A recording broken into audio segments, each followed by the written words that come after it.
Welcome to this explainer. Imagine just for a second that you're sitting right in the driver's seat of a high-stakes, incredibly secretive shadow industry.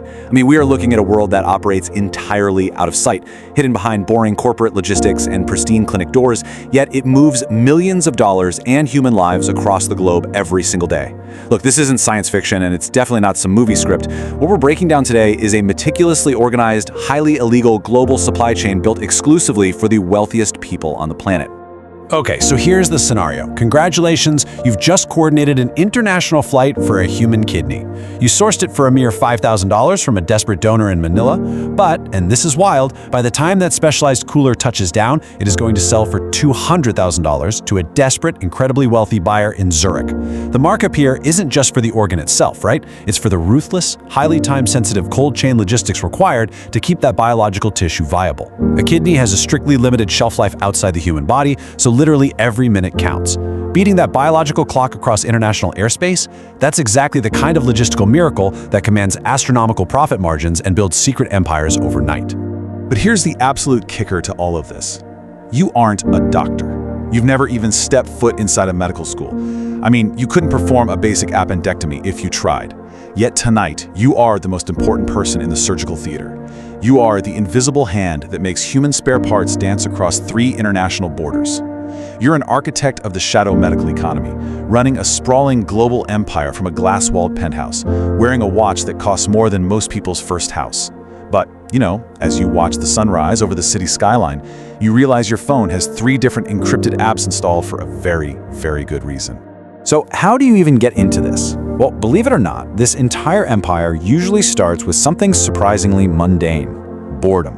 Picture a mid-level logistics manager on a rainy Tuesday, sitting in a gray cubicle, suddenly realizing their talent for routing cargo ships and optimizing complex supply chains is completely wasted on, shipping consumer electronics. They realize supply and demand is a game they can play way better than the legitimate system allows. So you start small. You look for regular people crushed by regular problems. Maybe a construction worker who fell off a ladder and can't pay for surgery, or a mother drowning in debt. You offer them a payout that, to your billionaire buyers, is literally a rounding error. It's pocket change. And just like that, through desperation and perfectly timed logistics, you've created immense, terrifying value out of thin air. Now, as you climb the ranks, the game fundamentally shifts. It becomes exponentially more high stakes and incredibly clinical. Your main job is no longer just finding donors on the street. You're now managing what our source material calls the logistics of silence. This means falsifying flight manifests so a private jet transporting organs just looks like a standard corporate charter. It means making sure international customs officials happen to look the other way at the exact right moment, probably funded by a carefully placed wire transfer. You guarantee that the biological origin point is scrubbed completely from every official record. You become the invisible middleman, making absolutely sure nothing traces back to the source or the ultimate destination. And to make all that blood money stick without raising massive red flags at the IRS or Interpol, you have to perform absolute accounting gymnastics. First, you set up empty shell companies, literal paper boxes that exist only in some filing cabinet, in corporate tax havens like Wyoming and Delaware. Then one of those domestic shell companies pays another entity for entirely fabricated consulting services, or say, ghost shipping contracts, billed all the way out of Cyprus.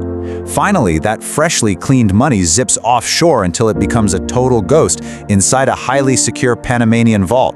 It's a masterpiece of financial misdirection, designed so even the most dedicated forensic accountants hit a brick wall.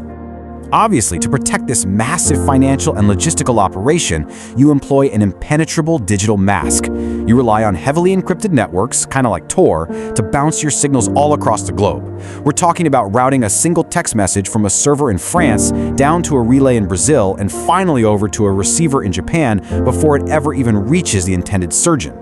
This complex digital runaround keeps your communications completely invisible to international task forces. Because think about it, if a single medical manifest or donor record gets intercepted by the authorities, the entire house of cards collapses, bringing down some of the most powerful people on the planet right along with it. Eventually, you reach the absolute peak of this shadow economy, the title of senior broker. You are no longer dealing with ordinary wealthy people, the mere millionaires. You are answering directly to trillionaires, the supreme bosses of the global elite. These are individuals who simply do not accept the concept of waiting on a national transplant list. The word wait just isn't in their vocabulary. When their organs begin to fail, they don't consult their local hospital, they call you. They demand a rare tissue match delivered yesterday, and they pay an amount so vast, so staggeringly huge, that your offshore accountant practically ignores the zeros. At this elite level of the game, you aren't just operating with a burner phone and a laptop at a coffee shop anymore. You're overseeing a vast physical luxury machine tailored for people who demand absolute perfection. You manage fleets of private drivers, round-the-clock maintenance crews for your sterile transport vehicles, and elite IT security teams just to protect their client data. And even more incredibly, you operate high-end private clinics. We're talking pristine facilities with frosted glass walls, imported marble floors, and surgical equipment that functions better and costs way more than what you'd find in top-tier, legitimate research hospitals. And all of it is hidden right in plain sight. 63. Just think about that number for a second. That is the number of dedicated, full-time staff members you manage on a daily basis just to maintain the physical security, the digital logistics, and the rigorous medical standards of this underground network. I mean, imagine the sheer human resources nightmare of managing 63 people who are all complicit in a highly illegal international syndicate. You are dealing with egos, payroll, blackmail risks, and security clearances for rogue surgeons, corrupt pilots, and silent nurses. It's a massive corporate operation functioning entirely in the dark, and it requires the organizational skills of a Fortune 500 CEO just to keep everyone in line. But okay, as we shift our focus from the mechanics to the reality of the people actually running this thing, we really have to look beyond the wealth and the immense power. We have to examine the absolute, terrifying isolation that comes as the true price of this life. Sure, you might have the power to save a billionaire's life or end a complex operation with a single text message, but you are effectively living as a prisoner inside a golden cage of your own making. You have tens of millions of dollars at your disposal, but nowhere truly safe to spend it, and literally no one you can genuinely trust to share it with. You exist in a constant state of what our sources call bleak realism. In this hypervigilant reality, you simply cannot afford to have real friends. A friend is just a vulnerability, right? They're a weakness that the DEA, Europol, or a ruthless rival syndicate can lean on to bring your entire empire crashing down. When you deal in human lives and secrets that could topple governments, human connection becomes a fatal liability. A romantic partner or a close confidant, that's just leverage waiting to be exploited by someone who wants exactly what you have. This bleeds into a crushing daily paranoia just to survive. Actually, scratch that. Your morning routine isn't about enjoying coffee and reading the news anymore. Step 1 is getting down on your hands and knees in your own garage to check the undercarriage of your car for magnetic GPS trackers. Step 2 is destroying and replacing your burner phone every single week, painstakingly porting over only the most essential encrypted contacts. And step 3? That's the devastating psychological realization that while you've been building perfect extended lives for the global elite, you've completely erased your own identity in the process. You are a ghost. And then, eventually, you realize the darkest truth of all. To the people above you, you're just a number, being moved to a different column on someone else's spreadsheet. You are an asset who knows exactly where every single medical body is buried, both literally and financially. You know which CEO bought a heart and which politician totally bypassed the list for a liver.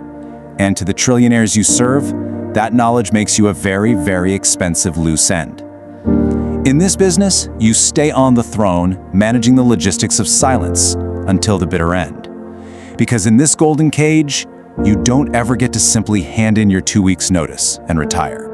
Listen, if you are as fascinated as we are by these hidden costs of extreme power and the complex shadow identities you'd honestly never actually want to live out in reality, make sure to subscribe to Iron Gammon. Join us as we continue to decode the source material, analyze these hidden systems, and dive deep into the golden cages of the global elite in our next explainer. So, to wrap this up, I want to leave you with this final provocative thought to take away from today's analysis. Drop a comment below and tell us, if you had $1 trillion and total, unhindered access to this shadow economy, what is the absolute first thing you'd buy that isn't sitting on a store shelf? Really think about it. Thanks for joining me for this explainer, and I will see you next time.